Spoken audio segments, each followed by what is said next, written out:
नमस्ते दोस्तों, स्वागत है आपका मेरे YouTube चैनल दीप क्लासेस में, जिसमें हम MHD 7 कर रहे थे। इसमें हम यूनिट नंबर 1 और 2 कर चुके हैं। आज हम देखेंगे इसकी यूनिट नंबर 3। बिना देरी के जो है हम अपना आज का वीडियो स्टार्ट करते हैं। सबसे पहले देखते हैं इसकी प्रस्तावना को। आर्य असंग और आर्य वसुबंधु के दार्शनिक योगदान के कारण भारत में बौद्ध दर्शन अपने विकास के चरम पर पहुंच गया था।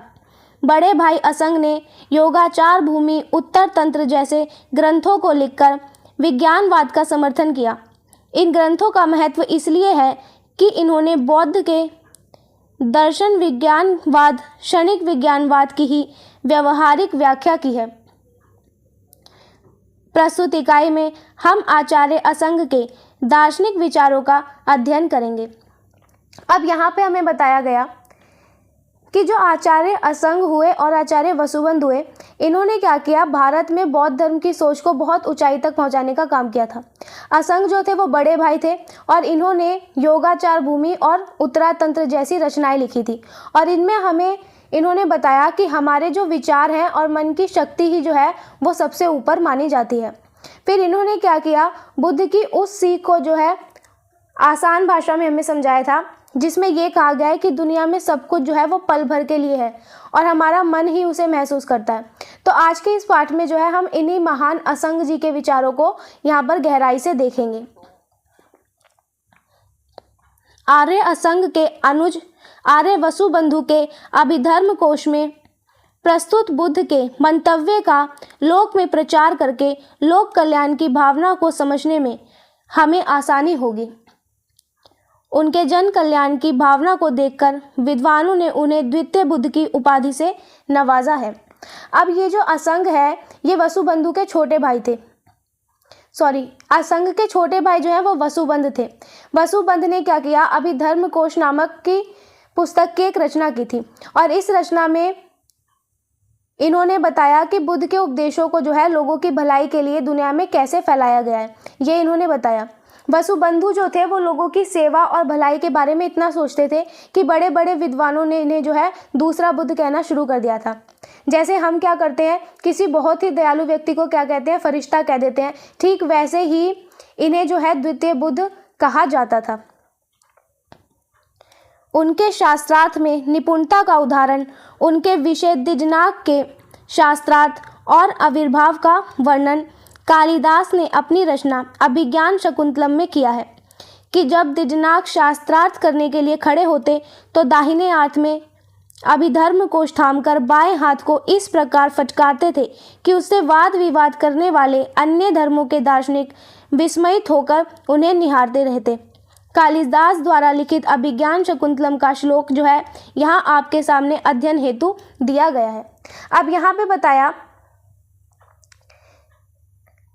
कि ये जो है ये बहस करने या फिर हम कहें शास्त्रार्थ करने में इतने माहिर थे कि जो इनके शिष्य हुए दिजनाग, इनका एक किस्सा हम कालिदास की रचना अभिज्ञान शकुंतलम में देखते हैं कि जब दिजनाग क्या करते थे, किसी से शास्त्रार्थ करते थे तो वो अपने एक हाथ में तो क्या करते थे, एक ग्रंथ पकड़ लेते थे जिसका नाम था अभिधर्म कोश और वहीं दूसरे हाथों से जो है वो इतने आत्मविश्वास के साथ झटकते थे उसको कि सामने वाला जो विद्वान होता था वो बहुत घबरा जाता था और घबराकर उसे देखने लगता था। और ये जो है हम कालिदास की जो रचना है अभिज्ञान शकुंतलम, अब हम इसके श्लोक को देखेंगे कि इसमें क्या कहा गया है। तो ये श्लोक है, दिज नागनाम पथि परिहरन स्थूल हस्तावलिपान। तो ये श्लोक दिजनाग के बारे में कालिदास ने कहा है। गंधार देश से भारत आए इन दो बंधुओं का बौद्ध दर्शन शास्त्र को दिया योगदान अवर्णनीय और लोकोपयोगी सिद्ध हुआ है। आचार्य राहुल सांकृत्यायन के अनुसार हम असंग के दार्शनिक विचारों को उनकी योगाचार भूमि के आधार पर देखते हैं। अब यहाँ पर हमें बताया गया कि जो गांधार है, जिसे हम आज पेशावर कहते हैं, वही गांधार जो है उन्हीं से ये दोनों भाई असंग और वसुबंधु जो है भारत आए थे। इन्होंने क्या किया, इन्होंने बौद्ध धर्म की जो पढ़ाई थी और जो इसकी सोच थी इस पर काम करना शुरू किया और बहुत ही आसान शब्दों में इसको बताने का काम किया लोगों तक। एक विद्वान रहे राहुल सांकृत्यायन, ये बताते हैं कि अगर हमें आचार्य असंग के विचारों को समझना है तो उसके लिए हमें इनकी एक रचना है योगाचार भूमि, इस रचना को देखना होगा और इसी रचना में जो है इन्होंने अपनी सारी मुख्य बातों को रखा है। स्मरण रहे, वसुबंधु ने अपने अभिधर्म कोश ग्रंथ में अपने बड़े भाई असंग के मार्ग को अपनाते हुए बुद्ध के दर्शन से बहुसम्मत अपने सर्वोत्तम विचार प्रस्तुत किए हैं। विज्ञानवाद के संबंध में विज्ञप्ति मात्रता सिद्धि की विंशिका और त्रिंशिका लिखकर बड़े भाई के कार्य को सुव्यवस्थित रूप में दार्शनिकों के समक्ष प्रस्तुत किया है। अब यहाँ पे याद रखने वाली बात यह है कि वसुबंधु ने क्या किया, इनके जो बड़े भाई थे असंग, इनके दिखाए हुए रास्ते पर काम किया था। इन्होंने अभिधर्म कोश नामक ग्रंथ में जो है जो लिखा था वो था जिसमें उन्होंने बुद्ध की शिक्षाओं को बहुत ही शानदार और आसान तरीके से हमें समझाया है, जिसको सबने पसंद किया। तो ये जो बड़े भाई हैं असंग, इन्होंने जो काम शुरू किया था उसे वसुबंधु ने क्या किया और अच्छे से निखारा, उसमें और निखार लाए। इन्होंने क्या किया, वंशिका और त्रिंशिका जैसी जो है छोटी छोटी गहरी किताबें लिखी थी, या फिर हम कहें वंशिका और त्रिंशिका जैसी इन्होंने रचनाएं की थी। इसमें इन्होंने विद्वानों को जो है विज्ञानवाद को समझाने के लिए बहुत आसान बातें बताई थी। विज्ञानवाद से यहाँ मतलब है कि मन और विचारों की शक्ति, तो ये समझाने का काम इन्होंने किया था। दिडनाग जैसे विषय को ज्ञान देकर बुद्ध धम्म दर्शन के एक बड़े प्रवाह के रूप में ले जाने के लिए तैयार किया। निश्चित ही इसे उनकी बहुत बड़ी उपलब्धि कहा जा सकता है। इनकी विद्वता से प्रभावित होकर अयोध्या के सम्राट चंद्रगुप्त सांख्य मत छोड़कर बौद्ध मत के अनुयायी हो गए थे।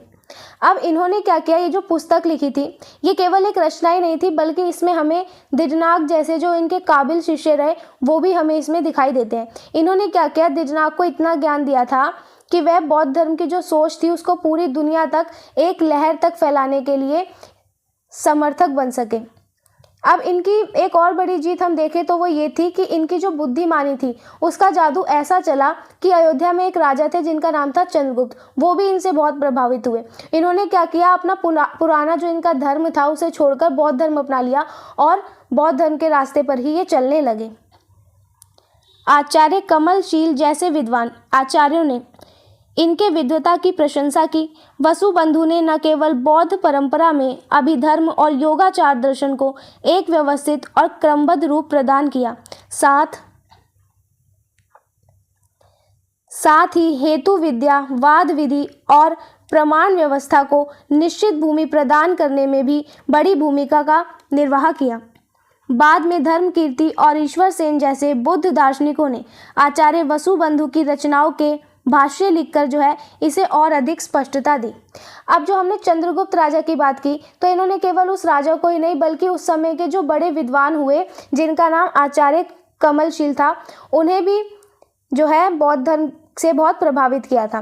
फिर यहाँ पे बताया गया कि वसुबंधु ने जो है बौद्ध धर्म की जो पुरानी बातें थी उसको सिर्फ दोहराया ही नहीं था, बल्कि उन्हें एक सही ढंग से और सही क्रम में जो है सजाकर उन्हें बहुत आसानी से समझाने का काम किया था।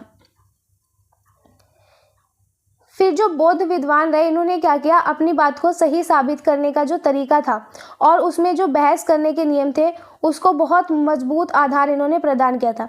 इसके बाद हमें धर्मकीर्ति और ईश्वर सेन जैसे जो है बड़े जानकार देखने को मिलते हैं जिन्होंने आचार्य वसुबंधु की लिखी बातों को जो है और भी आसान भाषा में जो है इसका विस्तार किया और इसे समझाया ताकि हर कोई जो है इसको बहुत आसानी से समझ सके। योगाचार भूमि कोई सुसंबद्ध दार्शनिक ग्रंथ नहीं है, वह बुद्ध घोष के विशुद्धि मग्न की भांति ज्यादातर बौद्ध सदाचार, योग तथा धर्म तत्व का विस्तृत विवेचन है।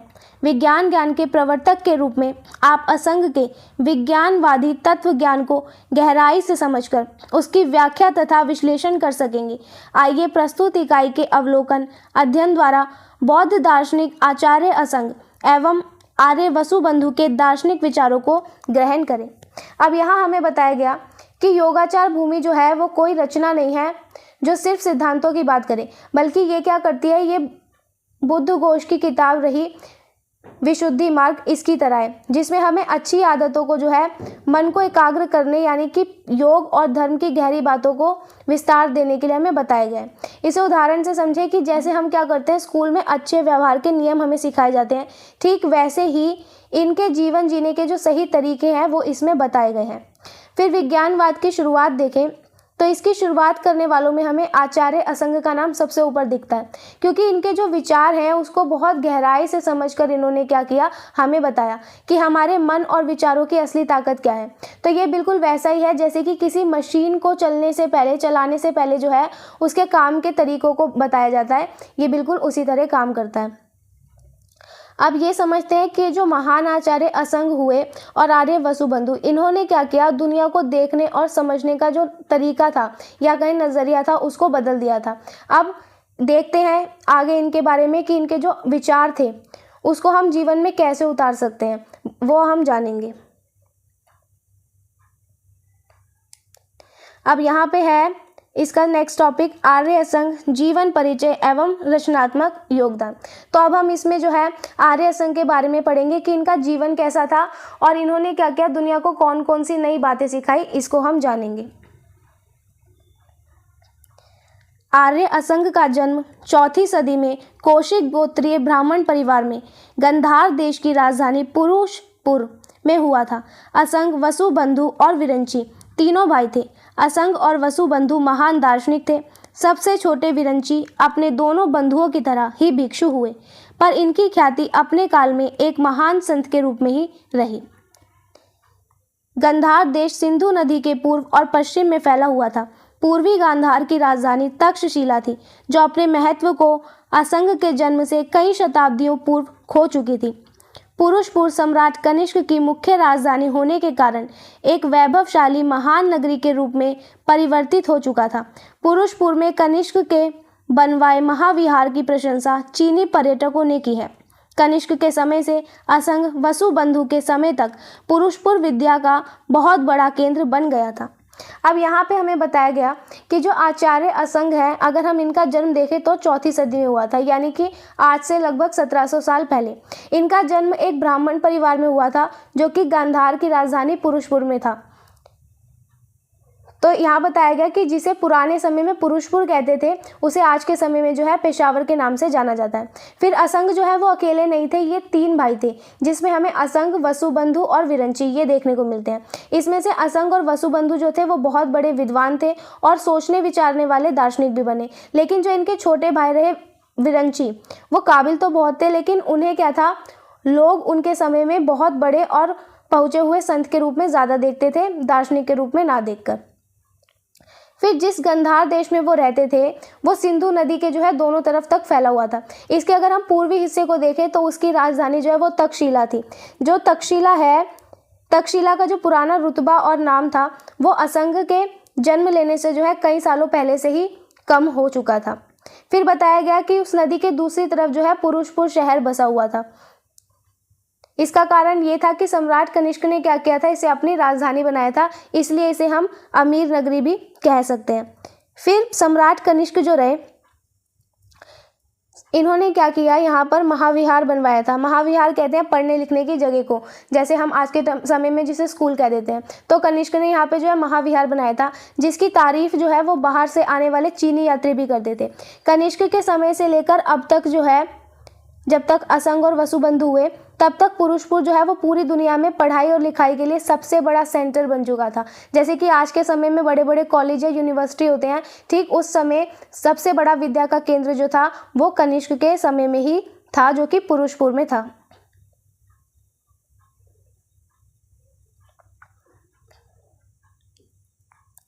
असंग से पहले गांधार मूल सर्वास्तिवाद संप्रदाय का गढ़ था।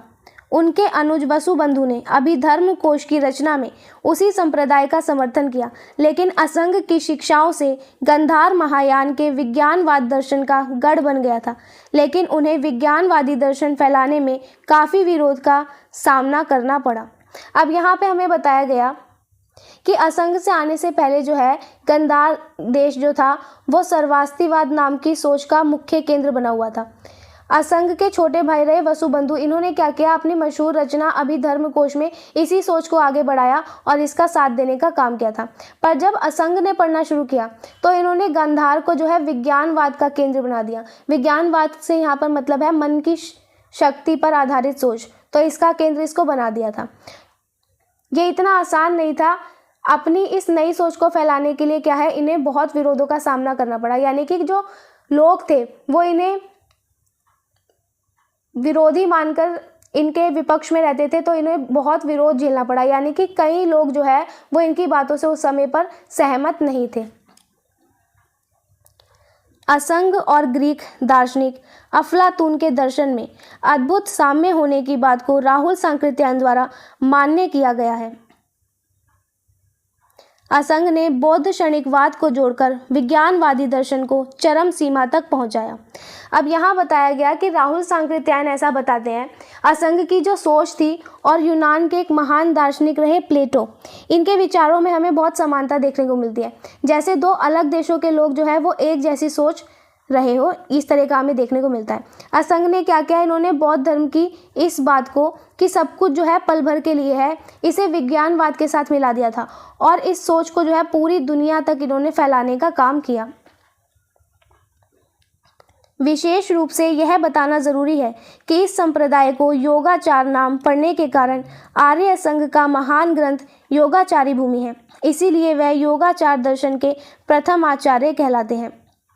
बौद्ध दर्शन को एक नवीन दिशा प्रदान करने में उनकी महत्वपूर्ण भूमिका रही है। असंग के व्यक्तिगत जीवन संबंधी जानकारी प्राप्त नहीं होती, लेकिन उनके विचारों पर विलुप्त सामग्री जो है उपलब्ध है। असंग की 31 पुस्तकें चीनी और तिब्बती अनुवादों के रूप में सुरक्षित है। उनका सबसे महत्वपूर्ण ग्रंथ योगाचर्या भूमि के चीनी और तिब्बती अनुवाद जो है उपलब्ध है। उनका यह ग्रंथ महापंडित राहुल सांकृत्यायन जी ने महाप्रयास से तिब्बत में प्राप्त किया और उसे उतारकर उसकी प्रतिलिपि वह अपने साथ भारत ले आए। अब यहाँ हमें बताया गया है कि ये जो नई सोच रही योगाचार की, वो उसे क्यों ऐसा कहा गया। ऐसा इसलिए था क्योंकि आचार्य असंग जो थे, इन्होंने क्या किया, एक पुस्तक लिखी जिसका नाम था योगाचार भूमि। इसी पुस्तक में इन्होंने जो है इसको योगाचार कहा था और इसीलिए असंग को हम योगाचार दर्शन का पहला गुरु या आचार्य मानते हैं। असंग ने क्या किया, बौद्ध धर्म को सोचने का बहुत नया तरीका हमें दिया था। हालांकि हमें इनके निजी जीवन के बारे में जो है ज़्यादा नहीं पता, पर उनके जो महान विचार थे उनकी जानकारी हमें मिलती है।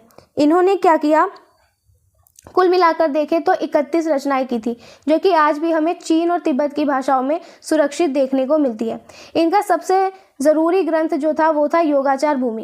पहले जो था ये केवल चीन और तिब्बत की भाषा में हमें मिलता था, लेकिन राहुल सांकृत्यायन ने क्या किया, इन्होंने बहुत मेहनत की और तिब्बत में जाकर इस ग्रंथ की खोज की। इसके बाद इन्होंने वहाँ से जो है इसकी एक कॉपी तैयार की और अपने साथ उस कॉपी को ये जो है भारत ले आए, ताकि भारत के लोग भी जो है इसे पढ़ सके और इनके बारे में जान सके। अब यहाँ पे है आर्य असंग की ग्रंथ संपदा। असंग की 31 कृतियाँ तिब्बती और चीनी भाषा में अनुदित है। इनके अधिकतर ग्रंथ जो है विज्ञानवाद के मौलिक ग्रंथ हैं और 3 टीकाएं इसी दर्शन संबंधी ग्रंथों की जो है हमें प्राप्त होती है। अब यहाँ पर जो है इनके ग्रंथों की सूची दे रखी है कि इनके कौन कौन से ग्रंथ रहे, तो वो आप देख लेना। कुछ इन्होंने यहाँ दिए हैं, फिर ये इनके ग्रंथ रहे, ठीक है। ये मैं स्क्रीन जो है स्क्रॉल कर रही हूँ, ये आप देख लेना इनके ग्रंथों को। फिर इन्होंने जो है 3 टीका भी लिखी थी और वो 3 टीकाएं इनकी ये रही। टीका होता है कि किसी चीज़ को बहुत आसान भाषा में कह देना, टीका कहलाता है, जिसमें हम उसके अर्थ को बता देते हैं। तो इन्होंने जो है 3 टीकाएं भी लिखी थी। तो ये सब इनके द्वारा लिखे हुए ग्रंथ थे। आगे देखते हैं। ये ग्रंथ राहुल जी को तिब्बती, चीनी और जापानी अनुवादों तथा वहाँ के हस्तलिखित ग्रंथ संग्रहों में प्राप्त हुए हैं। योगाचार भूमि, शास्त्र और महायानों तरतंत्र मूल संस्कृत में भी तिब्बत में मिले हैं। महायान सूत्रालंकार असंग और उनके गुरु मैत्रेयनाथ की संयुक्त रचना समझी जाती है। बुद्ध दर्शन में असंग की योगाचार भूमि को इतना महत्व प्राप्त हुआ कि तब से विज्ञानवाद को योगाचार दर्शन के नाम से जो है जाना जाता है। अब यहाँ पे हमें बताया गया, ये जो महान हम ग्रंथ हमने देखे, इनकी खोज राहुल सांकृत्यायन ने की थी। ये उन्हें जो है तिब्बत, चीनी और जापानी इन 3 भाषाओं में मिले थे, जिसका इन्होंने क्या किया, अपने हाथों से लिखकर अनुवाद किया या कहें हम संग्रह किया। इतना ही नहीं, योगाचार भूमि शास्त्र जो इनकी रचना थी और महायानोत तंत्र जो रचना थी, इन ग्रंथों की अगर हम असली भाषा देखें तो वो हमें संस्कृत में भी देखने को मिलती है, जिसे हम तिब्बत में देखते हैं।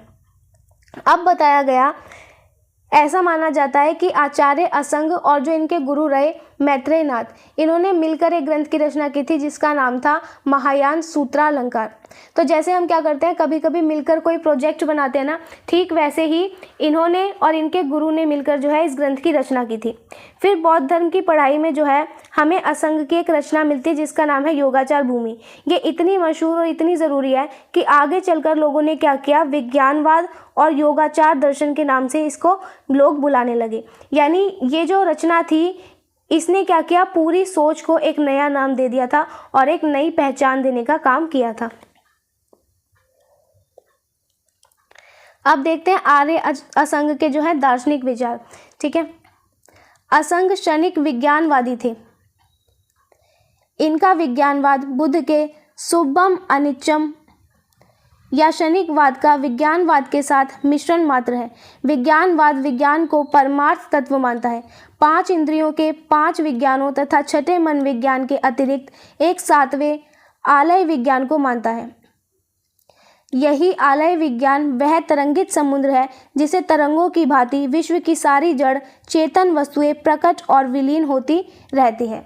अब यहाँ पे हम जो है असंग के विचारों को देख रहे हैं। यहाँ हमें बताया गया कि असंग जो है वो क्षणिक विज्ञानवादी थे। इसका मतलब ये होता है कि इन्होंने क्या किया, बुद्ध की उस बात को विज्ञान के साथ जोड़ दिया जिसमें बुद्ध ने ये कहा था कि दुनिया में जो है वो सब कुछ अस्थायी है और हर पल जो है बदलता रहता है।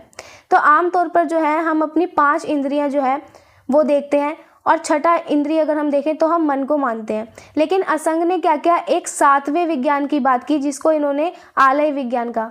इसे जो है हम एक विशाल समुद्र की तरह समझ सकते हैं। जैसे क्या होता है, समुद्र की लहरें उठती हैं और फिर उसी में मिल जाती हैं, ठीक वैसे ही दुनिया की हर चीज़ जो है इसी आलय विज्ञान से पैदा होती है और अंत में जो है इसी में समा जाती है।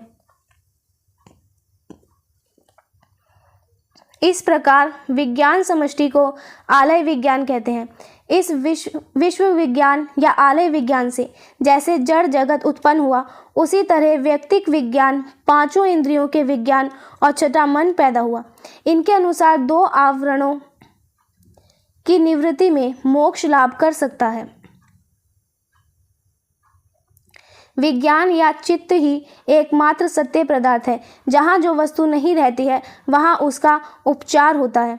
इस जगत में न आत्मा है न धर्म, परंतु इसके उपचार अनादिकाल से जो है वर्तमान है।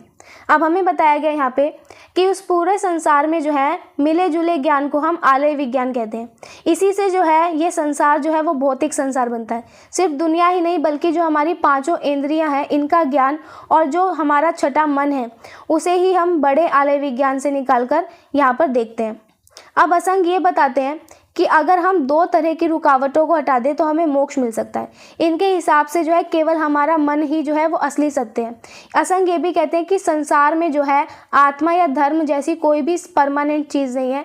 ये सब जो है बस अनादिकाल से इसके होने का आभास या तरीका चल रहा है, ये हमें इन्होंने बताया। स्वरूप नहीं है। इसका दूसरा नाम आलय विज्ञान है। सर्वदा मनन करना ही क्लिष्ट मन का स्वभाव है।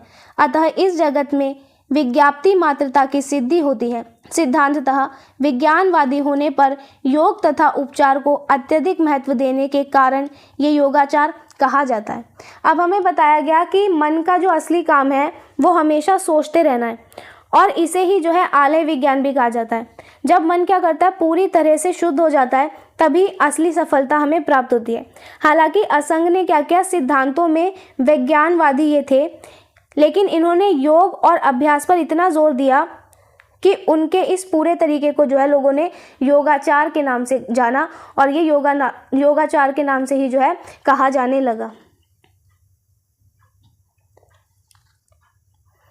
योगाचार भूमि के मनोभूमि 1 के अनुसार महामना राहुल सांकृत्यायन के द्वारा लिखित 5 बौद्धिक दर्शनों में बताई गई व्याख्या के अनुसार इसे कोई दूसरा नहीं जन्मता और ना ही स्वयं उत्पन्न होता है। प्रत्यय के होने पर भाव पुराने नहीं बिल्कुल नए नए जन्मते हैं। अब यहाँ पे हमें बताया गया कि योगाचार भूमि और विद्वान राहुल सांकृत्यायन की बातों को। यहाँ पे राहुल सांकृत्यायन बताते हैं कि दुनिया में जो है कोई भी चीज़ ना तो अपने आप पैदा होती है और ना ही उसे कोई दूसरा जो है जादुई तरीके से बना सकता है।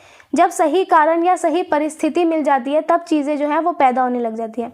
और यहाँ पे ध्यान देने वाली बात यह है कि वह पुरानी नहीं होती चीज़ें, बल्कि क्या करती है, हर बार बिल्कुल नई होकर जो है जन्म लेने का काम करती है।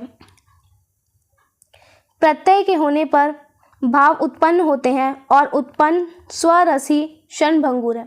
अब यहाँ हमें बताया गया कि जैसे ही क्या है कोई वस्तु पैदा होती है तो वो अपने स्वभाव से ही क्षणभंगुर होती है। क्षणभंगुर का मतलब होता है कि वह बहुत कम समय के लिए रहती है और तुरंत खत्म हो जाती है। जैसे कि पानी का बुलबुला, वो क्या करता है, जैसे ही बनता है वैसे ही कुछ क्षणों में ही वो फूट भी जाता है। असंग ने महायान सूत्र की गाथाओं में बौद्ध दर्शन के मूल सिद्धांत अनित्यवाद की ही विशद व्याख्या की है। क्षणिक के अर्थ को लेकर प्रतीत्य समुत्पाद के रूप में उन्होंने क्षणिकवाद से ही प्रतीत्य समुत्पाद के सूत्र को ग्रहण किया। क्षणिकवाद इति प्रतीत्य समुत्पाद प्रत्यय इत्वराज्य संगत क्षणिकार्थ मधिकृत्य। अब यहाँ हमें बताया गया कि आर्य असंग ने क्या किया, इन्होंने अपनी रचनाओं में बौद्ध धर्म के जो सबसे मुख्य नियम था जिसे अनित्यवाद कहते हैं, इसको बहुत विस्तार से समझाया था। अनित्यवाद का मतलब होता है कि इस दुनिया में जो है वो कुछ भी परमानेंट नहीं है, सब कुछ जो है हर पल बदलता रहता है। असंग ने क्या किया, क्षणिकवाद को प्रतीत्य समुत्पाद के नियम से जोड़ने का काम किया। इसका सरल अर्थ देखें तो वो ये निकलता है कि एक चीज़ के होने से ही जो है दूसरी चीज़ पैदा होती है। ऐसा इसलिए क्योंकि सब कुछ जो है पल भर के लिए है, इसलिए संसार का चक्र जो है वो ऐसा ही चलता है। अब यहाँ देखते हैं, प्रतीत्य समुत्पाद का सरल अर्थ बताते हुए असंग कहते हैं, एक वस्तु के समाप्त होने पर दूसरी की उत्पत्ति ही प्रतीत्य समुत्पाद है। गतिशील प्रत्यय के विनाश अर्थात नष्ट होने से दूसरी वस्तु का निर्माण, इसके होने के बाद यह होता है, इसके उत्पाद से यह उत्पन्न होता है। अब यहाँ पे हमें प्रतीत्य समुत्पाद का मतलब बताया गया। तो आचार्य असंग जो है वो ये बताते हैं कि जब एक चीज़ खत्म होती है तभी दूसरी चीज़ जो है वो पैदा होती है, इसे ही प्रतीत्य समुत्पाद कहते हैं। इसका मतलब ये हुआ कि एक कारण के हटने से जो है दूसरा नतीजा बनता है। उदाहरण से समझो कि जैसे यह है, एक बीज जब मिट्टी में होता है, मिट्टी में मिलकर वो क्या करता है, खत्म होता है और तभी उससे जो है दूसरे पौधे का निर्माण होता है। तो इसे ही इन्होंने जो है प्रतीत्य समुत्पाद कहा है। यदि हमने अच्छा कार्य किया तो परिणाम वह भी वर्तमान में अच्छे ही आएंगे। जहाँ पहला कारण समाप्त होगा वहीं पर दूसरे का निर्माण तय है। इसे ही प्रतीत्य समुत्पाद कहा है। अब यहाँ पे इन्होंने क्या बताया कि अगर हम आज कोई अच्छा काम करेंगे तो उसका जो रिजल्ट मिलेगा वो भी हमें अच्छा ही मिलेगा। तो जहाँ पर एक काम पूरा होता है वहीं से जो है दूसरे काम की शुरुआत निश्चित हो जाती है और इसी जुड़ाव को जो है हम प्रतीत्य समुत्पाद कहते हैं। आत्मा के अस्तित्व को इसी सिद्धांत के आधार पर भगवान बुद्ध ने नकारा है। वस्तुएं प्रतिक्षण नए नए रूप में जीवन यात्रा करती है, अतः आत्मा की सत्ता को इसी आधार पर अस्वीकार किया जाना चाहिए। वह अनित्य नहीं है। सदैव नए रूप में परिवर्तित होने वाली वस्तु को हम उसके अस्तित्वहीनता के आधार पर नकार सकते हैं और यही प्रतीत्य समुत्पाद का जो है सिद्धांत है। अब यहाँ हमें बताया गया कि इसी नियम की वजह से जो है भगवान बुद्ध ने कहा था कि आत्मा जैसी कोई भी परमानेंट चीज़ होती ही नहीं है। ऐसा इन्होंने इसलिए कहा क्योंकि दुनिया की हर चीज़ जो है वो हर पल बदलती रहती है और नए नए रूप में आगे भी बढ़ती है। तो जब सब कुछ बदल रहा है तो कोई भी चीज़ हमेशा के लिए एक जैसी कैसी रह सकती है। संसार में जो है कोई भी वस्तु परमानेंट नहीं है। जो चीज़ लगातार बदल रही है, हम ये नहीं कह सकते कि वो हमेशा वैसी ही बनी रहेगी। वो जो है वो अपने पुराने रूप में ख़त्म होकर क्या करती है, नए रूप में सामने आती है। और बदलाव का ये जो नियम है इसे ही हम असल में जो है प्रतीत्य समुत्पाद का सिद्धांत कहते हैं। अब यहाँ पे हम अनित्यवाद और प्रतीत्य समुत्पाद को जानेंगे। बौद्ध दर्शन के मूल सिद्धांत अनित्यवाद के अर्थ को लेकर प्रतीत्य समुत्पाद कहते हैं। असंग ने क्षणिकवाद शब्द से प्रतीत्य समुत्पाद को स्वीकार किया है। इस शब्द का अर्थ करते हुए असंग कहते हैं प्रत्यय, इतवरात्य, संगत, क्षणिकार्थ, मधीकृत। भाव यह है कि प्रतिगमन करके जो क्षणिकार्थ मधीकृत्य भाव यह है कि उत्पत्ति प्रतीत्य समुत्पाद है, जो क्षणिक अर्थ को लेकर होता है। इसके होने के बाद यह होता है, इसके उत्पाद से यह उत्पन्न होता है, दूसरी जगह नहीं। पहली के नष्ट विनष्ट होने पर उत्पाद इस अर्थ में।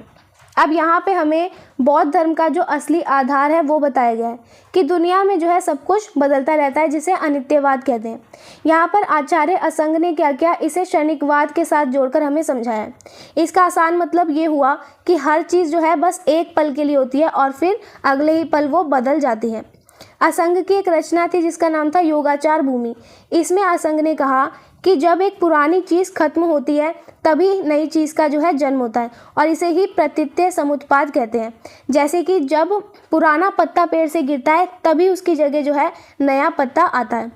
तो इसका भाव ये हुआ कि हर जन्म या हम कहें हर नई शुरुआत जो है वो इसी नियम से होती है, क्योंकि चीज़ें पल भर के लिए ही रहती है, इसलिए वो लगातार बदलती रहती है और नई बनती रहती है।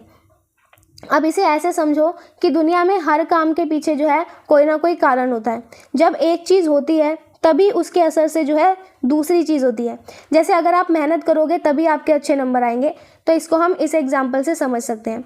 फिर असंग ने ये भी समझाया कि कोई भी नई चीज़ वहीं पैदा होती है जहाँ पर पुरानी चीज़ जो है ख़त्म हुई थी। तो जब पहली चीज़ पूरी तरह नष्ट हो जाती है, उसी के आधार पर नई चीज़ का निर्माण होता है, और इसी बदलाव को जो है हम बदलाव चक्र के नाम से जानते हैं।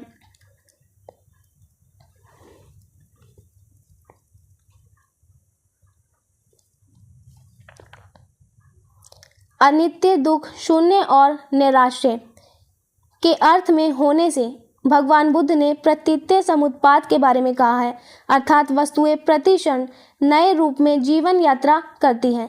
प्रतीत्य समुत्पाद क्षणभंगुर है। अब यहाँ पर जो है भगवान बुद्ध ने जो है हमें प्रतीत्य समुत्पाद के बारे में बताया, जिसका आसान मतलब उन्होंने ये बताया कि दुनिया में कोई भी चीज़ हमेशा एक जैसी नहीं रहती, सब कुछ जो है अस्थायी है, यानी कि कुछ परमानेंट नहीं है। हर चीज़ जो है वो पल भर में बदलती रहती है और नए रूप में आगे बढ़ने का काम भी करती है। ये बदलाव जो है वो इतनी तेज़ी से होता है कि इसे क्षणभंगुर कहा जाता है। क्षणभंगुर का मतलब होता है जो बस एक पल के लिए हो और फिर अगले ही पल में वो बदल जाए। अब यहाँ पे ये देखो, प्रतिक्षणम च नव लक्षणानि प्रवर्तने क्षणभंगुरस्य प्रतीत्य समुत्पादः। अब इसका अर्थ है कि हर सेकंड जो है चीज़ों में नया बदलाव आ रहा है। ये संसार जो है वो एक बहती नदी की तरह है जो कभी भी रुकती नहीं है और हर पल जो है नई होती रहती है। अब आर्य असंग ने योगाचार भूमि में दूसरों के मतों का खंडन न करते हुए अपने मतों को प्रस्तुत किया एवं मतों का खंडन किया। उनके ग्रंथ हैं। अब असंग ने क्या किया, इनकी जो रचना थी योगाचार भूमि, इसमें अपनी बात को बहुत शालीनता से हमारे सामने रखा था। इन्होंने दूसरे की किसी भी बात को सीधे गलत कभी भी नहीं कहा, बल्कि बहुत ही अच्छे तरीके से जो है अपने विचारों को समझाने का काम किया। अब इन्होंने क्या किया, किन किन पुरानी सोच या मतों पर अपनी राय दी थी उसको हम देखते हैं। सबसे पहला है हेतुफसवाद, मतलब कारणों के बारे में सोचना। फिर दूसरा है अभिव्यक्तिवाद, इसका मतलब होता है आत्मा से जुड़ी सोच। तीसरा इन्होंने बताया अभिव्यक्तिवाद का मतलब होता है अपनी बात को कहने का तरीका। आत्मवाद मतलब आत्मा से जुड़ी सोच। फिर ईश्वरादि कर्तृत्ववाद, इसका मतलब होता है क्या सब कुछ ईश्वर ही करता है, इस पर विचार करना। हिंसा धर्मवाद, धर्म के नाम पर होने वाली हिंसा, इसके बारे में हमें बताया। नास्तिकवाद, जो ईश्वर को नहीं मानते उनकी सोच के बारे में बताया। फिर इन्होंने बताया अग्रवाद, इसके बाद इन्होंने बताया शुद्धिवाद, यानी मन और शरीर की सफाई या शुद्धि करने वाला। फिर इन्होंने बताया कौतुक मंगलवाद, यानी कि अंधविश्वास या जिसे हम शगुन अपशगुन कहते हैं, उन जैसी विचारों के बारे में इसमें हमें बताया।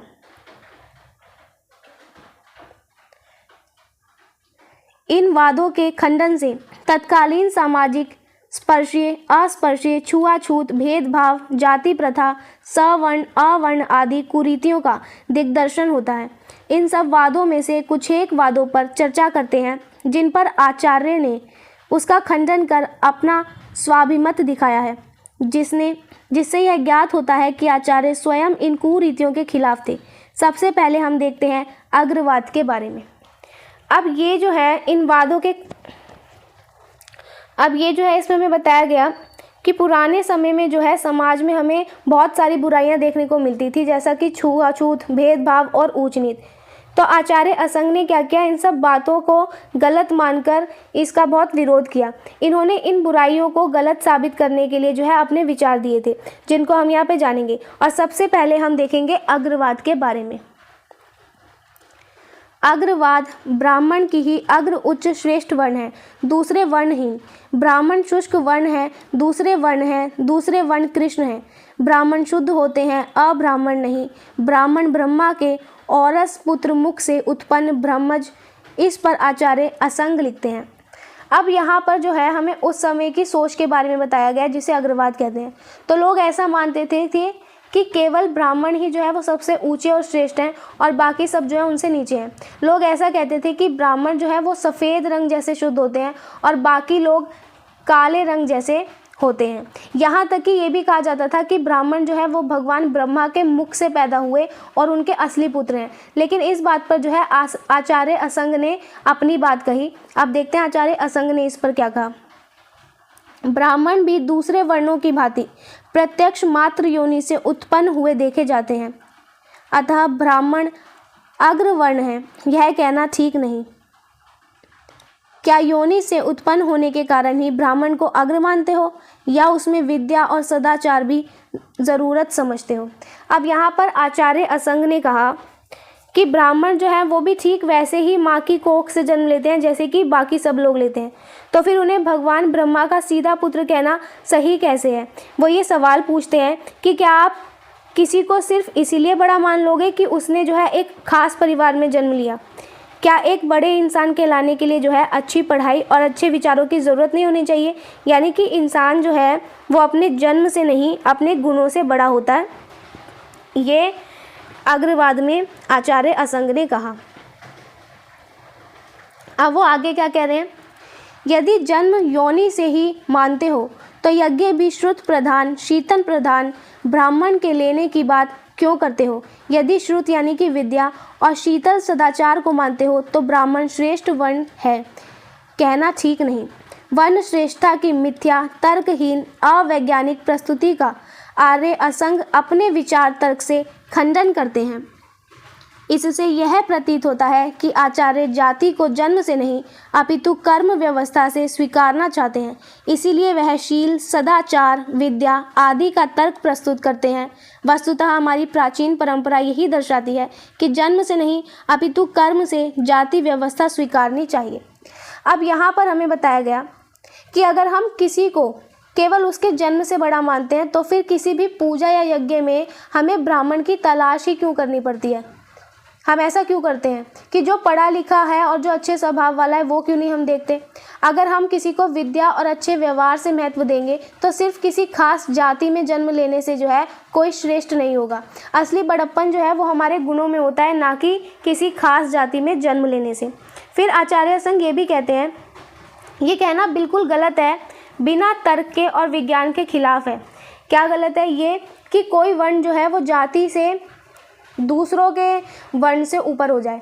इसलिए उन्होंने क्या किया, अपनी बात को साबित भी किया कि हमारे समाज में जो हमारी पहचान है वो जन्म से नहीं बल्कि हमारे कर्म यानी कि काम से होनी चाहिए। जैसे कि डॉक्टर का बेटा डॉक्टर तभी कहलाता है जब वो डॉक्टरी की पढ़ाई करे, सिर्फ जन्म लेने से वो डॉक्टर का बेटा नहीं हो जाता। ठीक ऐसे ही ऊंचे कुल में जन्म लेने से कुछ नहीं होता, व्यक्ति के गुण ऊंचे होने चाहिए। फिर आगे जो है आचार्य असंग समझाते हैं कि इंसान की जो असली पहचान है वो उसके चरित्र, उसकी मीठी बोली और उसकी शिक्षा से होती है। हमारी जो पुरानी परंपराएं हैं वो भी हमें ये सिखाती है कि समाज में व्यवस्था जो है वो जन्म के आधार पर नहीं बल्कि व्यक्ति के काम और उसके व्यवहार पर होनी चाहिए। जो अच्छा काम करे और जिसके पास ज्ञान हो वही जो है सम्मान के काबिल है।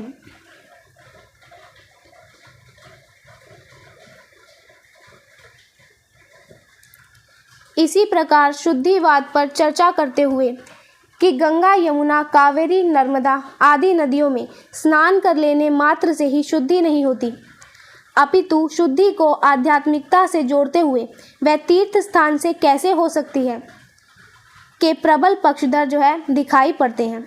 अब ऐसे ही इन्होंने शुद्धिवाद के बारे में कहा कि अक्सर लोग जो है वो ये सोचते हैं कि वो गंगा, यमुना या नर्मदा जैसी पवित्र नदियों में अगर स्नान कर लेंगे तो वो शुद्ध हो जाएंगे, लेकिन उन्होंने ये समझाया कि असली शुद्धि जो है वो केवल पानी में नहाने से नहीं होती, बल्कि हमारे मन और आत्मा की अच्छाई से होती है। सिर्फ नदी में डुबकी लगाने से जो है कोई भी अंदर से शुद्ध कैसे हो सकता है? असली सफाई तो जो है मनुष्य के विचारों में होनी चाहिए, ऐसा इन्होंने बताया। इसी पर कौतुक मलनवाद में चर्चा करते हुए जो लोग सूर्य आदि की पूजा करते हैं, ज्योतिषों को ही अपना विश्वास पात्र मानते हैं, इस पर आचार्य व्यंग्य करते हुए लिखते हैं, आप सूर्य चंद्र ग्रहण आदि के कारण पुरुष की संपत्ति को घटने बढ़ने का कारण मानते हैं या उसके अपने अच्छे बुरे कर्म से। यदि ग्रहण आदि से तो शुभ अशुभ कर्म घटते या बढ़ते तो यह कहना ठीक नहीं। असंग ने अपनी तर्क शक्ति के आधार पर ब्राह्मणवाद द्वारा फैलाए अंधविश्वासों का प्रखर शब्दों में जो है विरोध दर्शाया। अब यहाँ पर इन्होंने क्या बताया, यहाँ पर ये बता रहे हैं कि कुछ लोग क्या करते हैं, वो सूरज की पूजा करते हैं या फिर वो ज्योतिषों की जो है बातों को आंख बंद करके उस पर भरोसा कर लेते हैं कि सितारों की चाल से जो है उनका भाग्य बदलेगा। तो इस पर आचार्य असंग कहते हैं कि एक मैं सवाल आपसे पूछता हूँ, और वो ये कहते हैं कि क्या किसी इंसान की दौलत या जो कामयाबी है वो सूर्य ग्रहण और चंद्र ग्रहण की वजह से कम होती या कम बढ़ती है, या फिर उसके अपने अच्छे कर्म और बुरे कर्मों का ये नतीजा होता है? तो अगर हम सब कुछ ग्रहों पर छोड़ दें तो हमारे अच्छे बुरे कर्मों का मतलब ही क्या रह जाएगा? तो सब तो जो है वो अच्छा बुरा देखेंगे ही नहीं, बस चंद्र ग्रहण और सूर्य ग्रहण से ही नफ़ा नुकसान तोलने लग जाएंगे। आगे आचार्य असंग ये भी कहते हैं, असंग ने जो है अपनी बुद्धि और जो इनकी तर्क करने की शक्ति थी उसका इस्तेमाल करके क्या किया, सभी गलत बातों और अंधविश्वासों का विरोध किया था जो कि समाज में फैले हुए थे। वह हमें ये भी सिखाते हैं कि हमें बिना सोचे समझे जो है किसी की भी बात पर यकीन नहीं करना चाहिए, बल्कि सच्चाई को जो है समझना चाहिए।